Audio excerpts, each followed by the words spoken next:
Halo Sobat Sabah, kembali lagi di Balai Sabah. Kali ini kita kunjungan ke klos kecil peternak rakyat. Ini sistem pakai rak 4.000 ekor ya. Ini kalau kita lihat sudah pakai cooling pad. Mungkin evaluasi ya, ini kurang maju dikit ya, terlalu mepet dengan lubang inlet. Kalau Sobat Sabah mau bikin ya kasih jarak lah minimal 50 cm dari cooling pad ke tirai inlet ya. Kasih dog house di antaranya itu. Bagusnya di sini ada stok sekam. Jadi tidak khawatir kekurangan sekam ya untuk treatment, tapi tinggal nanti dilihat di dalam kandang liternya kayak apa. Stok sekamnya banyak, kalau treatmentnya kurang ya tetap hasilnya kurang baik ya. Ini instalasi air minumnya itu pakai toren 500 liter. Ini sumur bor ya. Ini dialirkan ke dalam, nanti di dalam ada penampungannya lagi. Nanti kita lihat ke dalam seperti apa. Oke, kita coba masuk ke dalam kandang.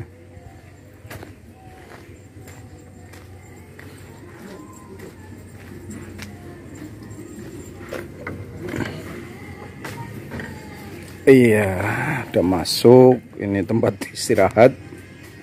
Kemudian di sini kita lihat ada beberapa MCB. Ada tandanya, mungkin itu MCB kipas ya. Ini ada timernya, ada ini suhu yang dicapai, ini timernya. Memang tidak pakai controller ya, rata-rata di kandang-kandang kecil kayak gini. Kemudian ini untuk pembagi arus dari PLN ke genset. Ini gensetnya pakai berapa ya ini ya? Pakai berapa kita cek dulu ya.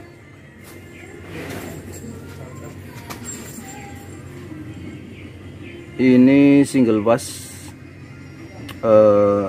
voltase 220 7200 watt ya, atau 7,2 kW. Di sini ada 3 kipas, harusnya cukup ya. Ini ada satu kipas 50 inch di dalam, nanti kita lihat 2 kipas 38 inch. Ini untuk motor water systemnya. Ini dari penampungan toren masuk ke penampungan turun, ditarik mesin untuk masuk ke dalam kandang. Ini sudah ada tablet klorin, ini dipakai untuk klorinasi air minum sehingga air minumnya mudah-mudahan steril ya. Ini pompa pakai yang berapa ini? Ini spek pompanya.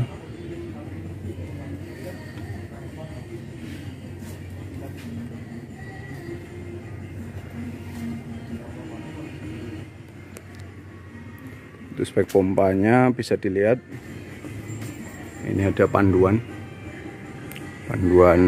performance sama penggunaan kipas. Ini kondisi di dalam kandangnya guys. Kebetulan sedang nyala 2 kipas 38 in. Ini inlet dari dalam. Jadi ini kan kalau kita lihat ini kan menempel ya. Nah, ini yang seharusnya dihindari. Ini kalau Sobat Sabah mau bikin ya, ini dikasih jarak setengah meter agak keluar lah.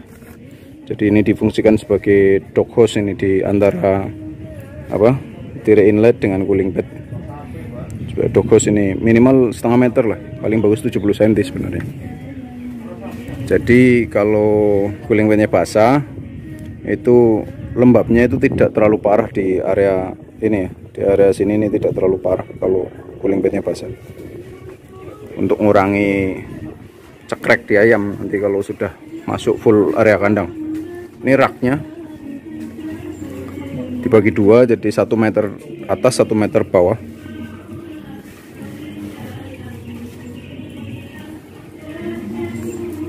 Pemanasnya di sini pakai gas solek 2. Kondisi ayam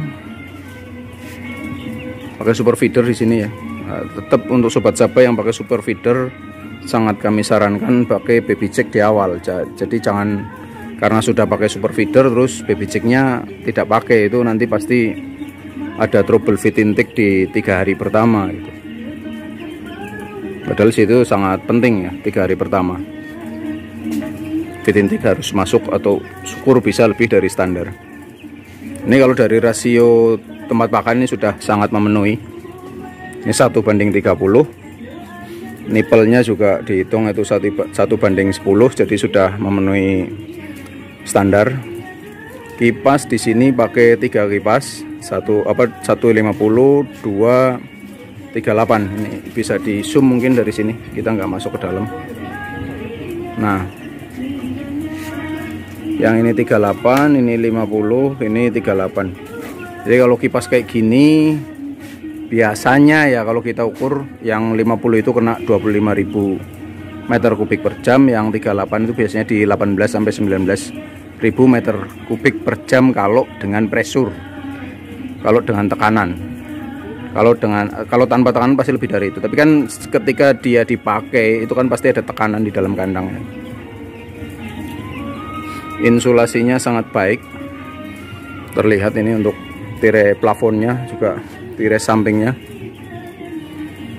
Cuma untuk tirai samping mungkin itu masih pakai A5 kurang lebih ya kalau dilihat dari ini.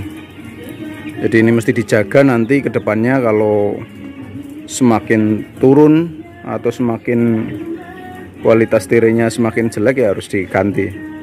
Kalau kita sarankan pakai yang A12. Dengan kondisi kandang seperti ini saja, ini sudah didapat rata-rata IP itu 350 sampai 380. Jadi untuk peternak ini sudah dianggap cukup. Walaupun kalau kita bedah dari sisi ventilasi, kondisi penggunaan rak seperti ini akan mempengaruhi sirkulasi di dalam kandang. Karena kecepatan anginnya pasti terganggu, karena ini masuk ke blocking bahasanya ya. Nah, udaranya terbagi, di tengah kenceng, di samping pasti pelan. Tapi dengan performance seperti itu sama peternak sudah oke, sudah dianggap cukup.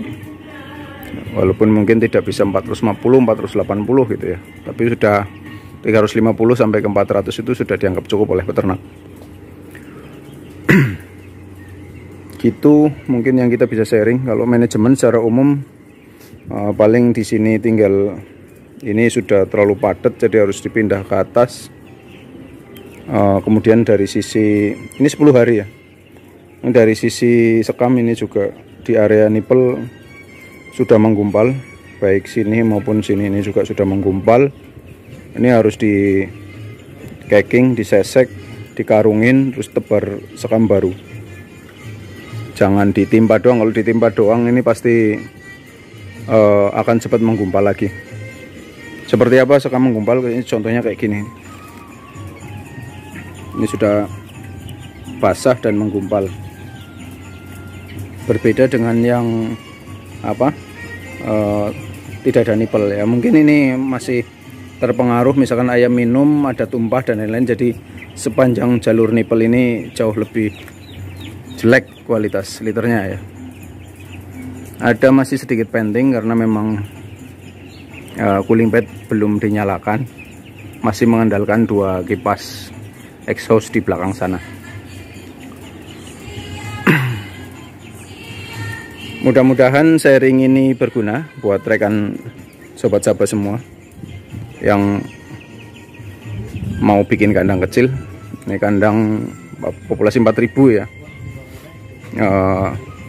lebarnya 8, panjangnya 40 meter. Inlet kurang lebih 3 meter kali 1,5 meter. Mungkin itu. Terima kasih sudah terus mengikuti Balai Sabah. Sampai ketemu di video berikutnya. Salam sehat, salam Sabah.